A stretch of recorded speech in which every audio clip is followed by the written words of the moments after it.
All right, one of the important revolutions, and remember we were talking about revolutions in China, Mexico, and Russia.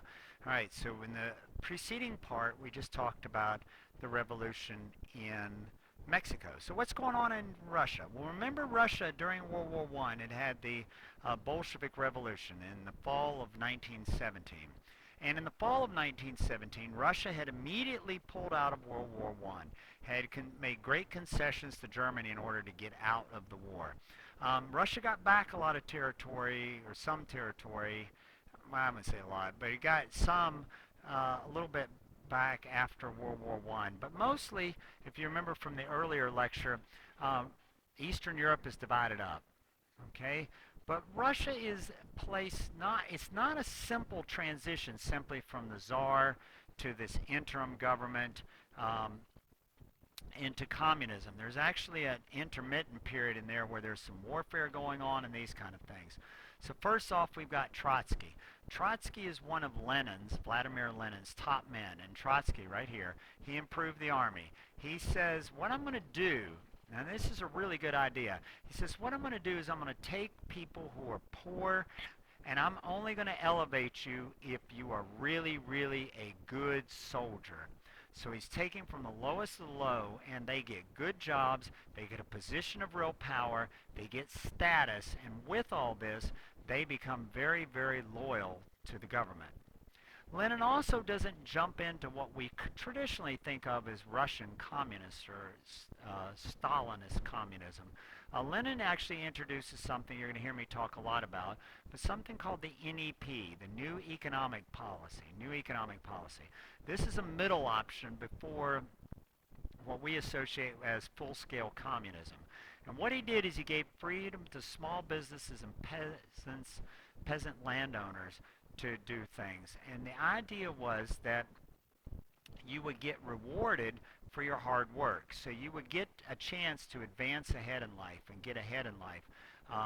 So he gave freedom to these small businesses. This is supposed to be Lenin moving through a market full of small farmers and small owners. And actually, during this time period, Russia can feed itself. You're going to notice that under Stalin, it can't always do that. All right, next up. They call themselves the Union of Soviet Socialist Republics. Republics. Is this really a republican government? Well, it does have a parliament, and it does have voters, but not really. No, it's not a republic. There's no second political party. It's only the Communist Party running things. And in reality, it's just an updated authoritarian structure. What do I mean by that? Updated.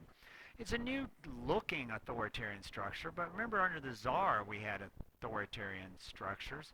And so it's really not anything different. And we have a new and improved secret police, which we put out here as KGB.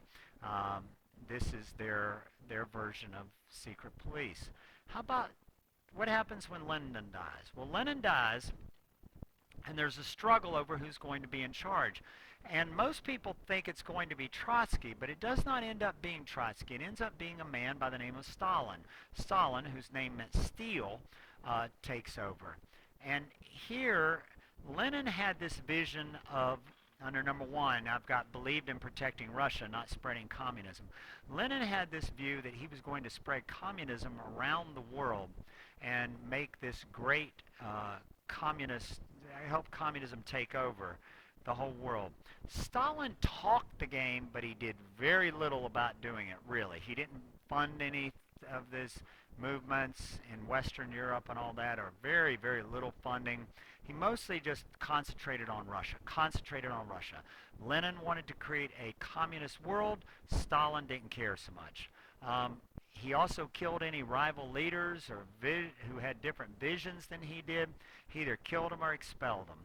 He sent them to work camps, concentration camps.